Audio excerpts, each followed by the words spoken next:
Who are you? Where do you come from? Why are you here? Is it by accident?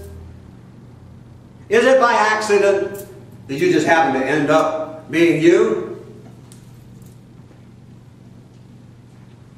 What is your purpose in life? To stumble from one objective, from one goal set for you by someone else or by fortune or misfortune? Why are you what you are? What do you do for a living? Did you get there by design? Some people do, you know. Or did you get there because it was convenient? I got married when I was very young, like 17. That was by design. That was not accidental. It was by design. To save my girlfriend from a terrible, terrible family life that I knew was destined to ruin her. So we took a chance. We took a chance that we could make it. That was by design. But you see, I needed a job. I was going to Santa Monica City College at the time. I was a photography major. I loved photography. I wanted to be a National Geographic photographer. But God had other ideas for me. And so I gave up my dream for His dream. And ironically, it all came about through this chaotic business. I do everything around here. This chaotic business of ending up being married at 17 and a half years old. And I went from Santa Monica City College on a Friday to a two-day honeymoon at the Jumpin' Jack Motel in Palos Verdes. And went straight from there working for a place called Voishan Manufacturing. They made rivets. You know, somebody has to make rivets. Nobody ever thinks about it. Where do rivets come from? What do they do? Just drop out of the sky? No, you have to make them. And so I walked in, my first real job except for working at a gas station. Walked in, the guy shook my hand, said, "You're working 6 days a week, 10 hours a day, or you're fired. There's your stool, sit there, this is what you do." I had little screws, and I'd put them in this little vise, and I'd push on this pedal and go, and catch them. And then I'd put two little sleeves on, and I would hit another button, and this thing would come down and go, put a nut on top of there. And that was a rivet.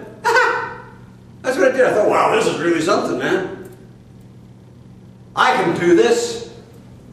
And I thought it was pretty easy until I got to the 10th hour of the first day. And I got to the 10th hour of the second day, and the third day, and the fourth day. There was no OSHA requirements then. Now this was a good company. I'm not knocking the company. And I'm sure they've changed over time. But it was so loud in this assembly room that when I walked outside the first night, I got in my car and I turned the key on and I went, my car's not running. Oh. What's wrong with my car? So I got out and I lifted the hood and the fan was running. It was running. I couldn't hear my own car running. So I worked in that place 10 hours a day, 6 days a week. Until I could find something else. You see, the marriage was by design. The job was by accident. Now, some people said, there are no accidents. Well, what do you call those fender benders on the freeway then? You think people just get together? A couple of people, drunk people, just had a head-on and killed each other. They sat down and thought that out and went, well, let me see, I'm going up on Pacific Coast Highway, get really drunk and run into another drunk guy. Are you nuts? I don't mean to offend you, but I do offend people. I'm an equal opportunity offender. I even offend myself sometimes. Because the truth can be offensive. And we have to speak the truth regardless of whether it's politically correct, multiculturally correct, or whether we're speaking truth to power and may get squashed like a bug for doing it. We got to do it. We got to speak the truth. If you're a Maitreya, you're going to speak the truth. I tell you what. If you don't speak the truth, you're not a Maitreya. I don't care what name you have on your tag. You might be a minnow, a Maitreyan in name only. You know what a minnow is? It's a little immature little fish. It's a pre-fish, really, or pre-frog. I'm sorry, it's a frog. A pre-frog. He's not quite a frog yet, but might be a frog someday if it ever grows up. A minnow is a Maitreya that's like the frog minnow. There are a lot of Maitreyans running around the world here who are minnows. Maitreyans in name only. But if you're a Maitreyan, then it is incumbent upon you to speak the truth. Now the truth may be, screw you, I'm not going to tell you. That's the truth. Doesn't mean that you got to be like a pipeline, like who's this guy, WikiLeaks or something. Somebody will put a leak in that guy eventually. He keeps destroying people. I fear for him. You might say he's speaking truth to power, but the problem is, the only power he's speaking truth to or about is the United States of America and Great Britain. You don't hear him doing that about Iran, because they'd go kill him. So, here we are. Why are you there? Why are you sitting in this chair? Why are you watching this thing? What did you do? Just flip through the channels and go, whoa, this guy looks interesting. Well, maybe so. And I know that my Christian brethren, my brothers of another mother, I know that they're very fond of saying, God has a plan for you. Wow. Whew. See, that one really gets to me. And I'm going to get back to my story, but I really want to illustrate these things. God has a plan for you. Yeah, God does have a plan for you. And you know what His plan is? It's freedom. God's plan for you is that you are free to do what you choose to do. You can screw up your life. You can screw up other people's lives. You can screw up the country. Oh boy, do we know about that one, God. Ha, woo! A lot of people screwed up the country. Not just the guy who's there doing it now. But he's doing a heck of a job, I'll tell you. We can only pray that we get somebody better next time, but who knows? But you got freedom. That's God's plan for you. God's plan for you isn't that you'll become a carpenter, or you'll become a mechanic, or you'll become a jeweler, or you'll become a preacher. That's not God's plan for you.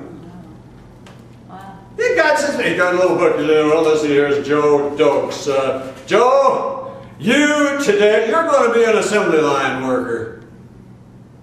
That's, I guess, what he said to me. Because I went from Voishan making rivets. Where did I go? I went to McCulloch Motors making chainsaws and outboard engines. Now here's a guy who worked really hard through high school. I had a good intellect.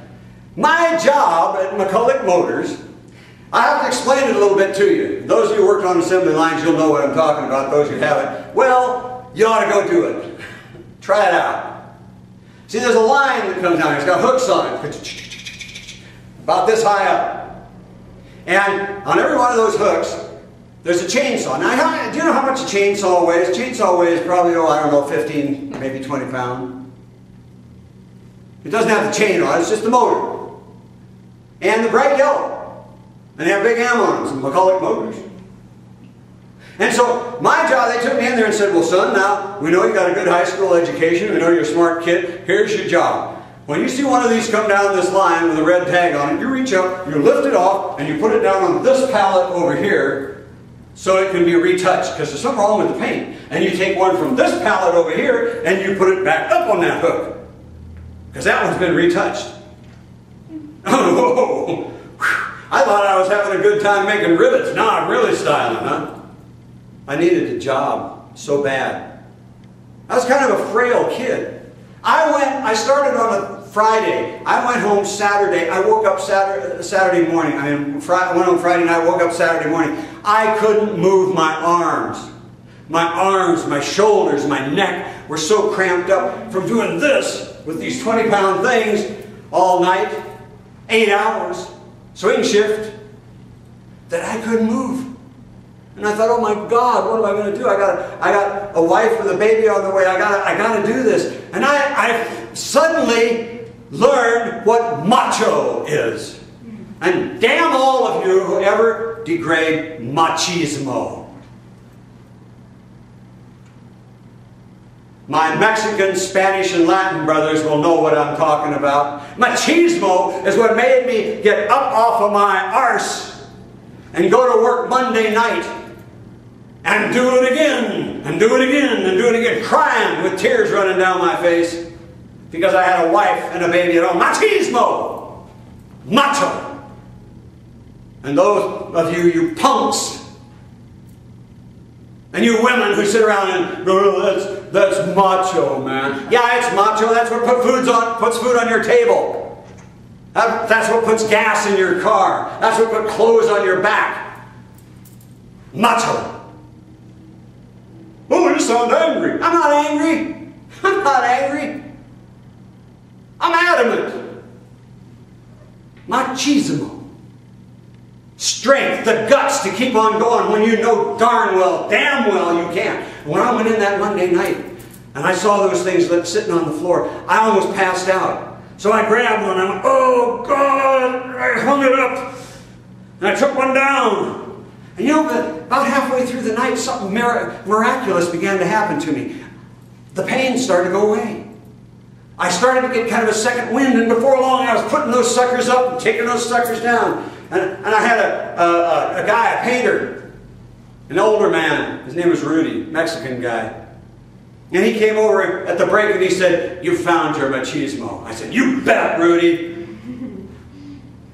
And boy, it was not a very intellectual job, but I put those things up and took them down for a long time.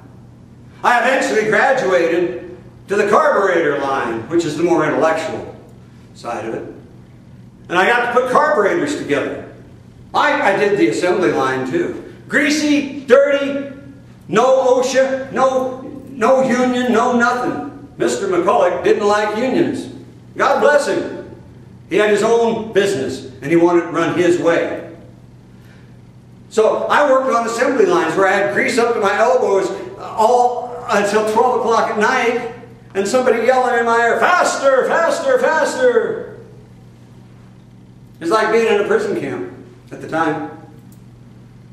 And then I worked my way up the carburetor line. I actually ended up being the supervisor of the carburetor line. Now, that may not sound like much to you, but for a young kid to do that was a big deal at the time. I guess it's sort of like going from being just the ordinary prisoner in a prison to being the guy who pushes the books around and gets to distribute the books. But nonetheless, that's what it did. Why? Because I found my macho. Now you can call it courage, you can call it strength, you can call it that inner something that drives you on when you know you gotta quit.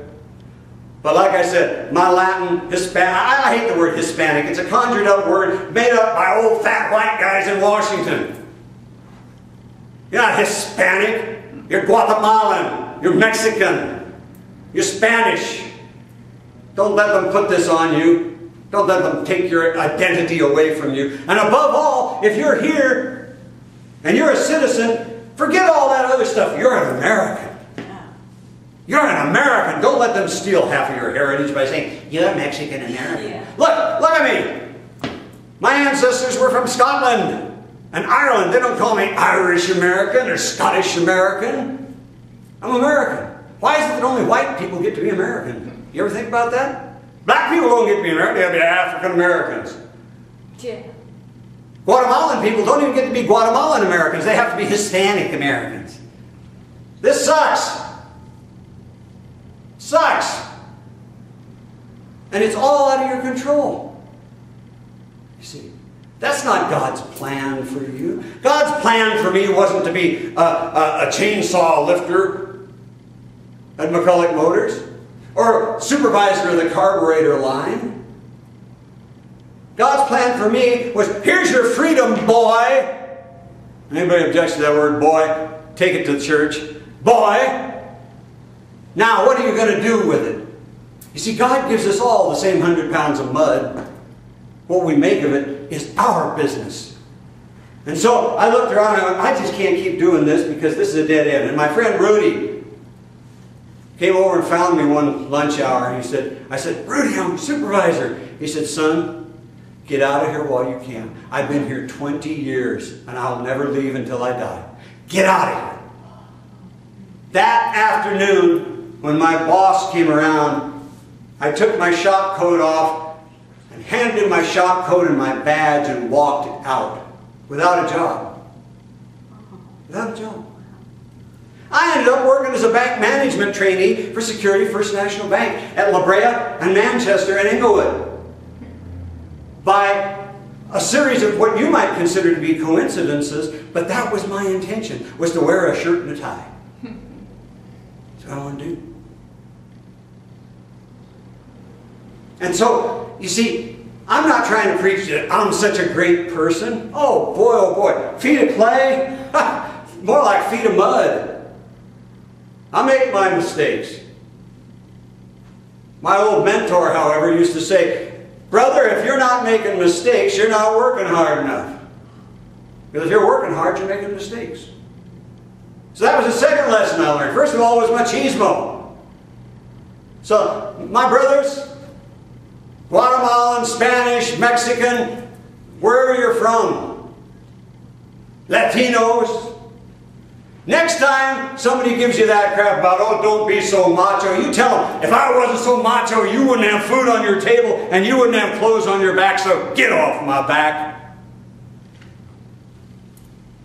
Treasure your machismo. And if you're a white guy, treasure your machismo. You know, it's just a Spanish word, it's not a Spanish thing. It's the kind of thing that enabled the British to conquer the world. It's the kind of thing that enabled the Americans to conquer the British. Yeah.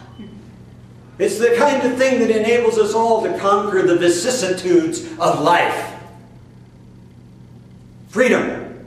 Put your hand up. Put your hand up. See this hand? This represents freedom.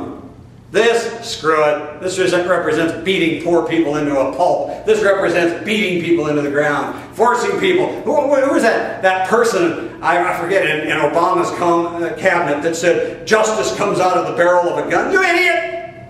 That's not justice, that's death. Justice comes out of the heart and the mind of people, of good people, and out of the ability to be free.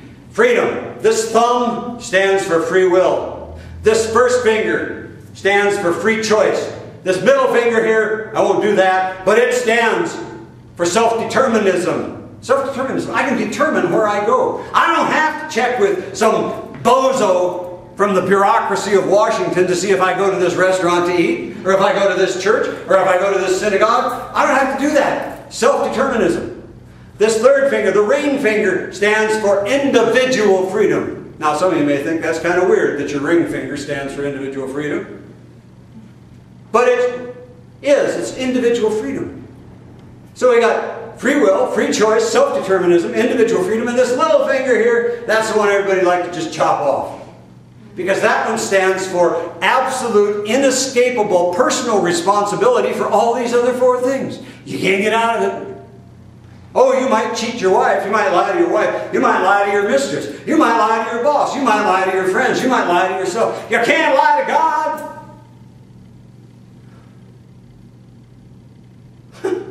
You can't lie to God. Absolute, inescapable personal responsibility. If you let your family starve, you're responsible. If you go out drinking, you're responsible. If you start shooting up, you're responsible. If you're smoking weed or crack or something like that, you're responsible. It's not your parents. Don't mean that crap about, oh, I was abused when I was a child. I didn't have a very good childhood either, folks. You make yourself in this world because God has put freedom as one of the highest qualities of every soul. Freedom! Not coercion, not force, threat, coercion, intimidation, bribery, violence, and deception. That's this. But freedom. At one time, I was feeling pretty low. And I went to my mentor and I said, you know, Hank, his name was Hank. That's why I called him that. I said, you know, Hank, I feel like what I am is I'm down in the bottom of this well. And I start clawing my way up. and I get about a quarter of the way up and someone comes along and bumps me and I fall back down to the bottom of the well. What am I going to do? Well, Hank was a pretty wise old man. He was an electronics engineer. He was for years the director of research and development for Pacific Semiconductors. Had 10 or 11 patents in semiconductor glass before they knew what to do with this stuff. But he looked at me and he said, you know, son, there's only two things you can do. You can keep on climbing or you can stay in the bottom of the well. You can keep on climbing or you can stay in the bottom of the well. And I said, thank you, sir. You just enlightened me. So I kept on climbing. Well, the marriage didn't last. Produced a great son. He's still around. He's 49 years old. He's older than I am. And I'm only 68. But it didn't last. It went south. It went south badly. Not in violence or anything, but broke my heart. And there I was back at the bottom of the well. And Hank's words came back to me. And so I kept on climbing. I climbed out of the well. The 60s came around. I walked into my bank with a fringed jacket, a pair of holey jeans, sandals, and my tie tied around my head like a headband. And I said, I quit. I don't want to be part of the establishment anymore. You guys are the problem. Well, they gave me my last paycheck. Said, have a nice day, son. I opened a little head shop. That's a hippie shop for those of you who don't know. We lived a sheltered life. Opened a little head shop down in Inglewood, California, right next to the North Inglewood Post Office. Fancy that. See, I couldn't even stay out of business when I dropped out. It's this little guy here. Personal responsibility. So Hank and I opened this little shop. And we ran it for a year. It was a beautiful year. One of the best years of my life. But you know what? If I had to cut my leg off with a dull saw to eliminate those years and what they did to this country, I'd do it. We enjoyed ourselves tremendously during those years. Freedom. See, it was freedom without this little guy. This little guy was missing. It was freedom. Look at the people who are occupying everything. Freedom, freedom, freedom, freedom. Where's this guy here? And then you look at the Tea Party. What they have, like 750,000 people in Washington, the Tea Party. And when they left, there wasn't one scrap of paper on the ground.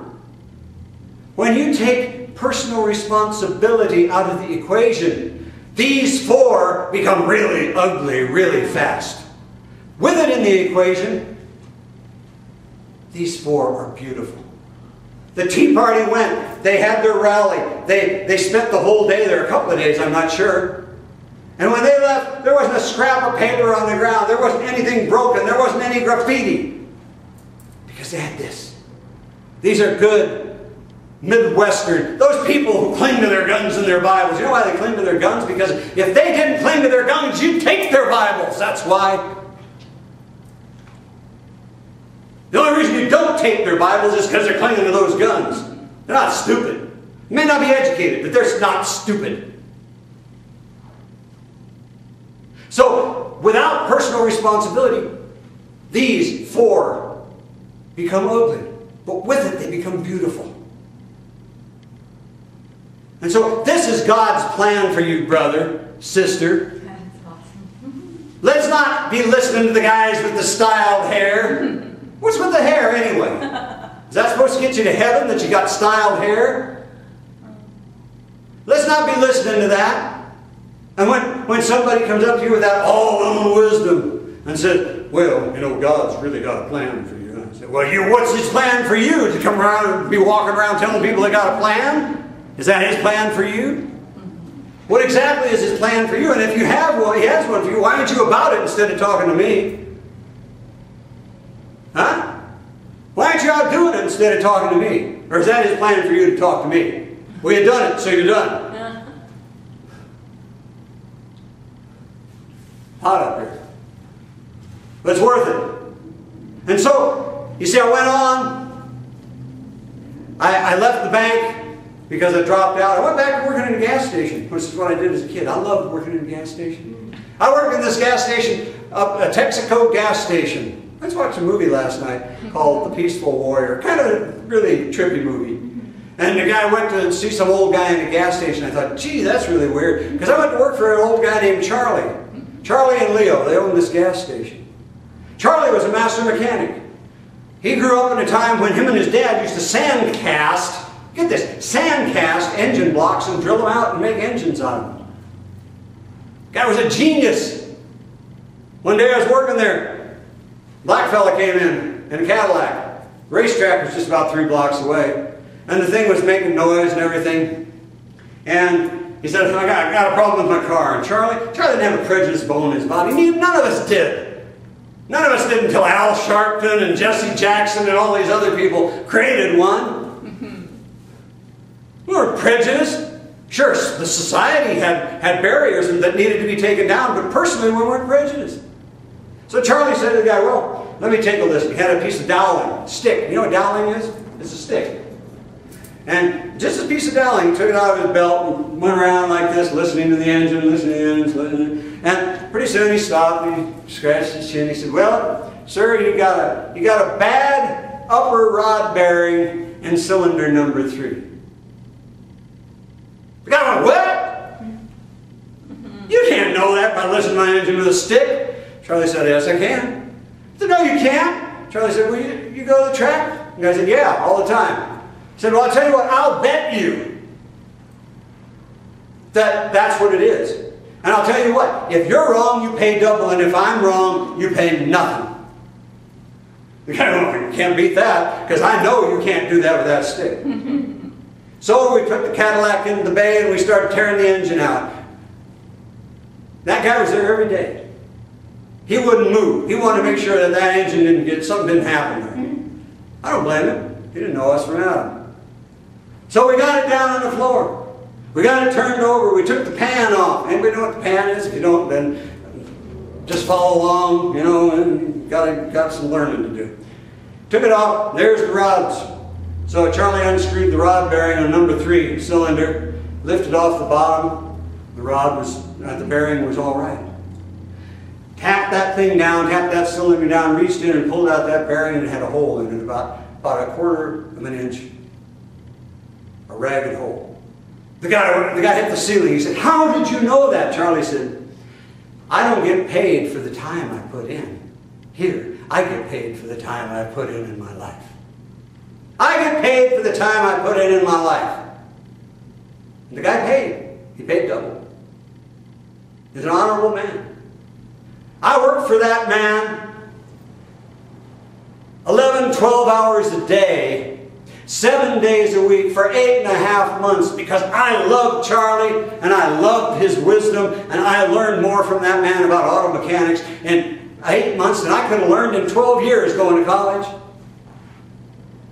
And then came the fateful day that I had to move on. I had to move on.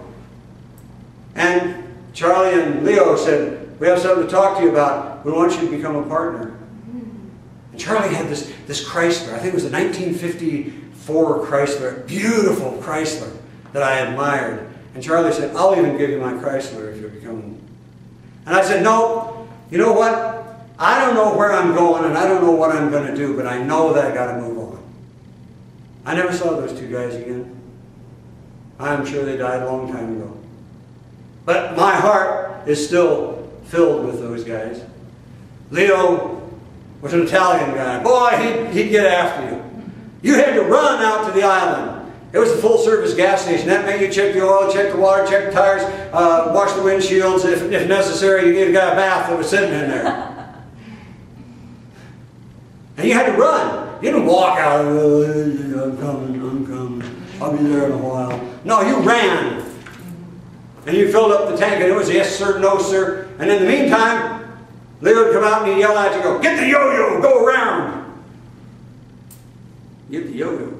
Well, the yo-yo, you ever seen one of these, it's kind of like a dustpan, it's on a stick? Well, that's the yo-yo. So get the yo-yo and go around. If you ain't doing anything, go around and sweep up the papers on the lot. That lot was always perfect. But I moved on. Now, where's God's plan for me? Well, He had a plan for you all along. No, He didn't. His plan for me was, find your way, son. Wow. Find your way, or stay where you are. Climb or stay at the bottom of the well. And so I went on, and I eventually went back. I had a job with the United States Post Office. I worked there about 8 months, and I said, I got to move on. Something's moving me on. And so, what did I do? I went out, and I went to college, started a junior college. Couldn't get student loans because I wasn't a minority. I was a majority. I didn't feel like a majority. I was only one of me. That's a minority. And so I met racism face on. Face on because I was white. I couldn't get a student loan. So I worked. Worked for a place called Dave's Donuts. Dave was a wise guy. Wise man. Wise guy too. I was driving donuts. Now think of this. I'm a starving student and I'm driving donuts around. Holy cow. What a deal, huh? You don't think I'd be inclined at all to snitch a donut now and then, do you? Well, Dave had it all figured out. Dave said, look, don't take the customers' donuts, but here's a couple of big boxes of donuts. Eat all you want. Well, believe me, I ate all I wanted for about 3 days. I never touched them. I've never had a donut since then. Dave was smart. And then I went on. I graduated from, I didn't graduate. I moved on to California State College, Dominguez Hills, when it was just mud flats. We used to call it Cal State Dung Hill because there were cow pastures all around it, and it was a little apartment house when I first went there. And I went there, I got my bachelor's degree in psychology. I got a master's degree in behavioral science. I went on and got my marriage family therapy license. And there I was, snuggy down, happy as a bug in a rug, as my grandma used to say. Ready to make a lot of money. I was going to open a clinic. I was going to have 5 or 6 people working for me. I wanted to go out there on that yacht and sail to Catalina. Or somewhere, anywhere. Never been to Catalina. In fact, I'd never been to Catalina until a couple of years ago, and I've been here since 1955. And there I was, ready to rock and roll, brother. By the way, we did a little video here tonight of us rocking and rolling. What do you think we are? We're straight-laced or something, you know? I love rock and roll. I love country. I love anything with a good backbeat. I sing loud. I don't sing good. I sing loud. And I rock and roll. We're not prudes here. We're not stiff-necked yogis. And so I went to college, I got this thing, I was all set up to go, and then wham, bang! God came along and said, I got something for you. Now all this time He left me on my own. What's up now? Look, I did all this stuff on my own, now you're going to hit me in the face with this thing? Well, He didn't exactly. He said, this is something you can do. And in a miraculous occurrence, I found my own way into what I call perfect final union with Him. Perfect final union. Think about those words. Perfect. Final. Union. Let those soak in a little bit, okay? I'm not talking about heaven here. I'm talking about something that is so far above heaven that by comparison, now don't get this wrong, don't take my words out of context, by comparison, heaven looks like hell, because this is so high, not because there's anything wrong with heaven. Heaven's perfect, beautiful. But you see, a lot of folks, my Christian brethren and others, think that heaven is, God is in heaven. I'm going to heaven to see God, because He's in heaven. Lordy Lord. What's outside of heaven, see? God isn't, heaven, I get so excited about this. God isn't in heaven. I mean, He's in heaven, but He's not stuck in heaven. Heaven is in God. Yeah. God is so big. I was there. I was like a drop of water. Just a little teeny drop of water. Some would say a drip. That went over here and fell into the ocean and became the ocean. For a time. For a time. And for that time, I realized something. It says in our doctrine here, God is the one greatest mystery. Mind cannot know Him, only Spirit. Mind cannot grasp Him, only Spirit can know Him. Because He's too big for your mind. Trying to put God in your mind is like trying to put the Pacific Ocean in a teacup. Now what idiot would try to do that? But people are always trying to shrink God down to the size of their minds. Everybody knows they got the corner on the definition, don't they? You don't.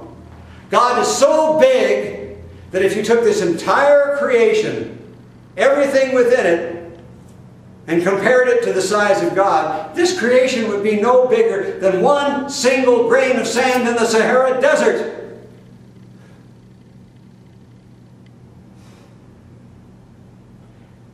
Now remember, I've been working all this time to become this marriage family therapist, make money.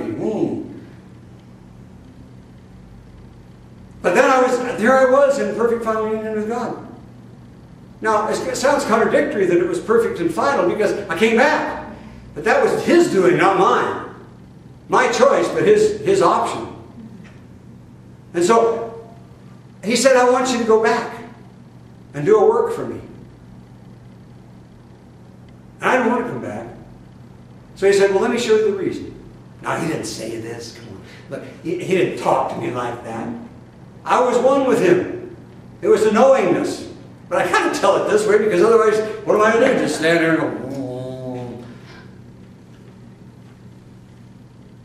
So when I say He said, I mean He said in knowingness. He said in beingness. Not, it's not teletype running across the bottom of your TV screen. And He said, I want to show you why you need to go back. And what He showed me, one of the things I don't hardly ever talk about because I don't like to talk about it.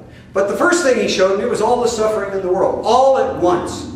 We just watched a documentary where there are 2.5 million abducted women that are being sold into sexual slavery in the world today. Do you know what that's like? To be ripped off the street, shot up with heroin and used as a sexual object until you're used up and then shot in the head.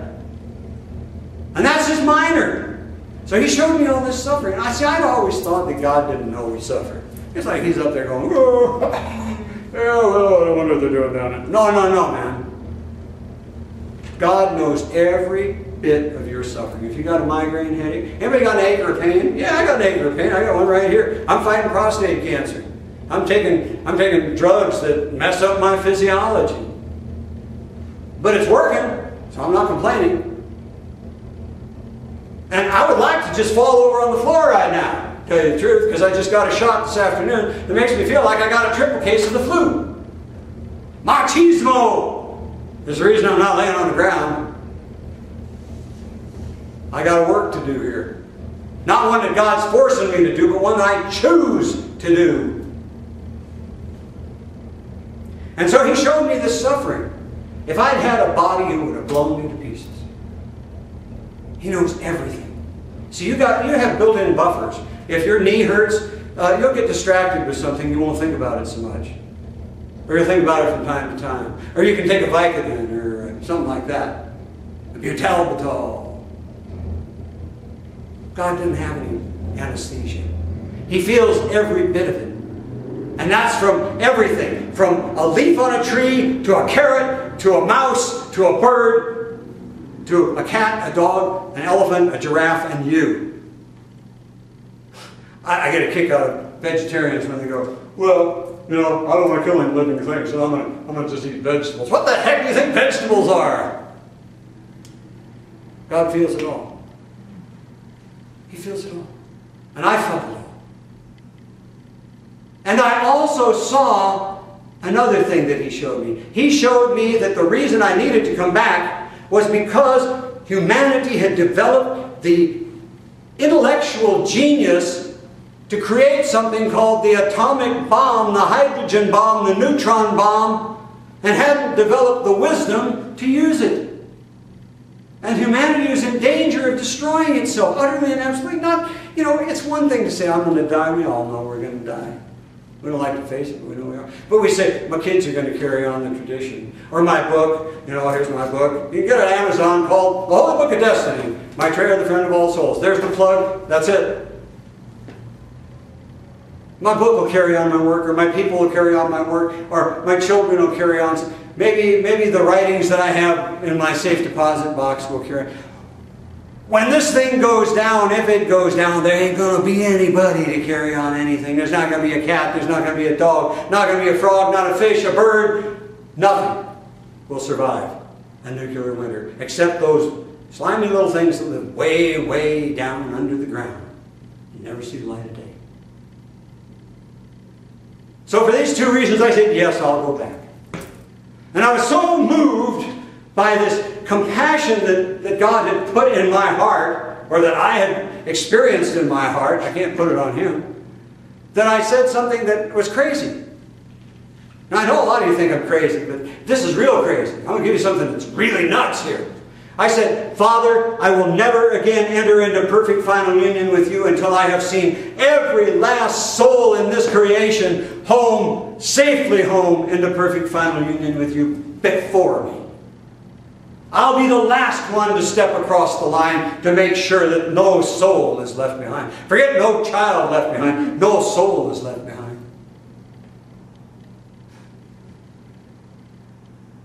But I will return to this world and live out this life in an ordinary body. He didn't tell me I had prostate cancer. Ordinary body until it dies. And then I will ascend into the spirit realm and live in the heart of every soul, guiding every soul home to you. That is my pledge. That is my vow of compassion. He said, okay. He said, okay. Dear God, he said, okay. And then he said something that I never expected, that I never anticipated. He said, because of this sacrifice that you have made, and because of this vow that you have made, whosoever will receive your holy initiation and my new covenant that I now make with man, I will give to that soul at the end of his life or her life what you have sacrificed for the sake of all souls. And all that person has to do is follow you to the end of his life. Now, he didn't define follow. He didn't say you got to walk like a duck, you know, or be a robot. Maybe he meant you could follow me like some people follow the Beatles, or follow the Rolling Stones, I don't know, or the Grateful Dead. Maybe he meant that it's just that I'm in your heart, and you're trying to follow my divine guidance, my spiritual guidance in your heart. Maybe you actually come and you become a devotee, a disciple, an apostle, a Maitreyan, and help me in my work of spreading this new covenant to all souls. He didn't define it. I can't define it. But that's what he did. He made a new covenant with man in our day through me. Now, believe me, I'm not worthy of it. Don't come around here and go, well, he did it through you? I'll go, yeah, I know, isn't that weird? I'll be the last one to claim that I'm worthy of it. But then, I tell you something else. You come and tell me you're worthy of his gift. If you're going to come and tell me I'm not worthy of being the giver of the gift, you come and tell me that you're worthy of perfect final union with him at the end of your life. People who live in glass houses really shouldn't be throwing stones, you know. And so then he said, never to let anybody else have the last word, he said, go and give this to all the peoples of the earth, who will receive it of their own free will and self-determinism. Free will and self-determinism. And I said, I had already begun to gather sand and foam. I read Khalil Gibran sometimes, called Sand and Foam. Beautiful poet. I believe he was an Arab guy. I'd already begun to gather the stuff with which to live in this world. And so I had enough of it there. I said, Father, I'm just one person. How can I do this? How in the world can I give this to all the people of the earth? And he said, I will make this supreme promise to you and to all souls, that when there are enough souls in this world who have received my new covenant and your holy initiation and are faithfully following you to the end of their lives, I will spontaneously, without an examination, without a qualification, without any further justification, spread this new covenant into the hearts of all souls. And all souls will have the opportunity to come home into perfect final union with me at the end of their lives. Why the opportunity? Because of this. Freedom. You don't have to go home. The difference is that now you can't choose to go home. But with God's new covenant, you can choose to go home at the end of this life. And all you got to do is follow me. I know that's a tough pill to swallow. I know that's like biting into a big old lemon for a lot of folks. Who are you? What makes you wise enough to be followed? What makes anybody in this world wise enough to be followed? There's nobody in this world wise enough to be followed. God is what makes me wise enough to be followed. Of myself I am nothing, but with God all things are possible. I walked into a restaurant, a guy came out, really nice man, and he said, it's an honor to know you. I said, no, it's an honor to know him. All I am is a finger pointing to God. I wish he hadn't said you have to follow me. Because I wouldn't follow me a lot of times unless he told me to. But that's what he said. That's his new covenant. That's it, folks. Or as Bugs Bunny used to say, ba-dee, that's all, folks. That's what God said. So this is my story. The one thing I didn't make of myself is the most important thing in my life. I made of myself a husband and a father. I made of myself a factory worker. I made of myself an assembly line worker. I made of myself a banker. I made of myself an auto mechanic. I made of myself... I even worked for Mattel Toys, making Barbie dolls. Worked my way up from being a material control, a material handler, which is 2 steps lower than a snake, up to being a production control analyst. One of those guys with the white shirts and ties. I made that of myself. I made a marriage family therapist of myself. The one thing that I didn't make of myself was a Maitreya. Never anticipated it. Never wanted to be one. Sometimes still don't. That's what God made me. I have nothing more to say. You want to make yourself into something? Be free. Open your hand. Stop trying to beat the world into your shape and be free and mold yourself. Most of all, come and receive this gift that God has given to humanity through me. I don't care about your philosophy, your theology, or your practicology, or whatever. Proctology, I don't care. People come to me and say, you can't be real. I say, why?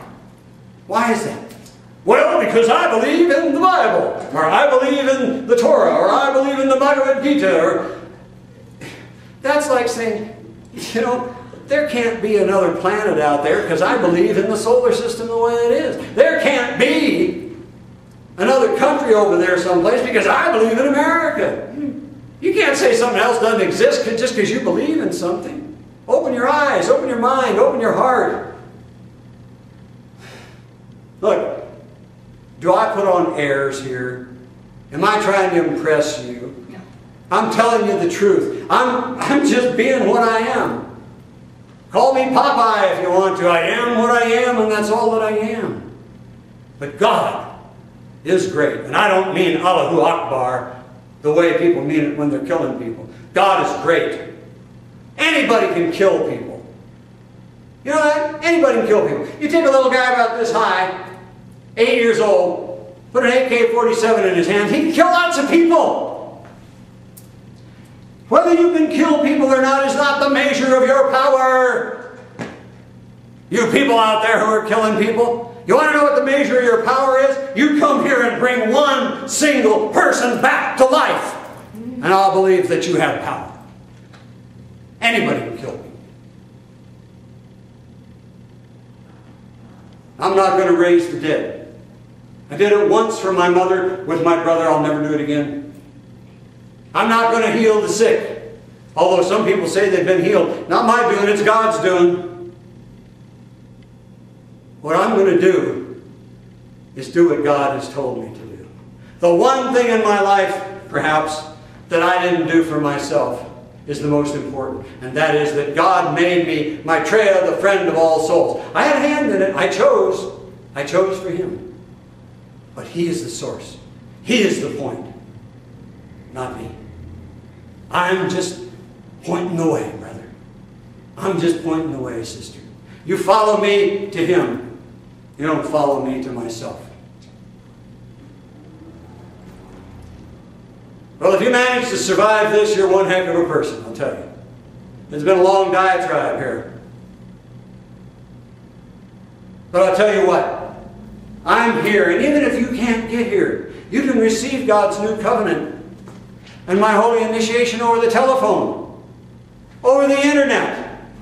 You see, it's not a physical thing. I mean, I'd love to have you here and I'd love to put my hand on your head. Or have one of the Maitreyans put their hand on your head. See, if you receive this new covenant, if you receive my holy initiation, you also automatically receive my ordination and God's ordination to transmit it to anybody that you choose. And when you do it, I do it. And when I do it, God does it. And I don't care if that chain goes 5,000 people down the line. When somebody down there puts their hand on somebody's head and says, I hereby declare that you have received God's new covenant through the Friend's holy initiation and are a Maitreyan. I give it and God gives it and everybody along the line gives it. It's an amazing thing. Nobody can stop this. Nobody can stop it. You come in here and shoot me. All you're going to do is put me in the spirit realm faster. I can work a lot better there than I can here. Bring it on. I've died twice in my life. I'm not afraid of another. I'm not in any hurry, but I'm not afraid. You can't stop it because everybody that has it can give it. And then everybody that receives it can give it. Until we cover this earth with people who have this new covenant that God has made with man in their hearts. And the day comes of what I call divine critical mass. That day that God has promised that when there are enough souls in this world at any given time who have received His new covenant through my holy initiation and are following me home to Him, that He will spontaneously and without qualification spread His new covenant into the heart of every soul. And every soul will have the opportunity to go home into perfect final union with Him at the end of his or her life. That's the day I'm working for. That's the day we're working for. We're small, but we're mighty. We have that machismo. We will not quit. We've been beat down time after time after time, but we get back up. Right here on the wall is part of a quote from this holy book that says, rise and rise again like the phoenix from the ashes until the lambs have become lions and the rule of darkness is no more. Some of you have heard that in a movie. I got a very nervous phone call one day. It said, we understand this quote is in your holy book and we used it in our movie. You're not going to sue us, are you? I said, hell no! Why would I sue you? They didn't use exactly that quote. I think it's called Robin Hood or something. Rise and rise again until the lambs have become lions. Or something like that. I don't know how to use it. I don't even care. Yes, it's in this book. The Holy Book of Destiny. I'm Maitreya, the friend of all souls. Why the friend of all souls? Because God said I was a friend of all souls because I sacrificed my own perfect final union and my place in the line of souls going home into perfect final union with Him for other souls, for the sake of all souls. He said, no greater friend is there than that. And so He called me the friend of all souls. And the name of this book is the Holy Book of Destiny. Get it. Read it. If you think it's BS, throw it in the trash. Or send it to somebody you really don't like. Read it first. Don't come here and try to argue with me. I'm 68 years old. I don't know how long I'm going to be on this planet. When I was younger, I used to love to debate. I would have loved to debate with Newt Gingrich. Or anybody else. But I don't have that kind of time now. That's why it's in the book. Read the book. If you think it's BS, only for you, brother or sister. Throw the trash. Shred it. My best friend shredded it. He said he shreds everything, so he shredded my book too. Well, God bless you. At least we know we don't have to waste time with one another, do we? But if you like what you find in there, if you feel me and God and this Spirit in there, then you take my holy initiation and receive God's new covenant into your heart. And become a Maitreya. Not a minnow. Not half a frog. But a real Maitreya. And help me get this gift to the rest of humanity so that we can create this divine critical mass and invoke God's supreme promise. So that all souls have the opportunity. Oh, you can stop at heaven if you want, but have the opportunity to go home into perfect final union with Him if they want to. That's all I got to say. I'd like to play a little rock and roll here. But unfortunately, the copyright laws won't let us. But we do it. So when you're out there rocking and rolling, remember me. When you're singing to the radio, remember me, because I do the same thing. I don't sing good, but I sing loud. And do a little Elvis, too. I don't mean to demean what I'm saying here. I want you to know that this is a human religion, as well as a divine religion. We're people. We have failings. We have weaknesses. We have feet of clay. Bring me a man in this door that doesn't have feet of clay. You can't do it. The only one that doesn't have feet of clay is God. And it is to Him that I direct you. Om Soham Tetramasi. Om, you and I are one with the one universal God of all creation. Jai Bhagavanji. Victory to God the beloved, that beloved universal I am, that I am, which you are. Good night. God bless you.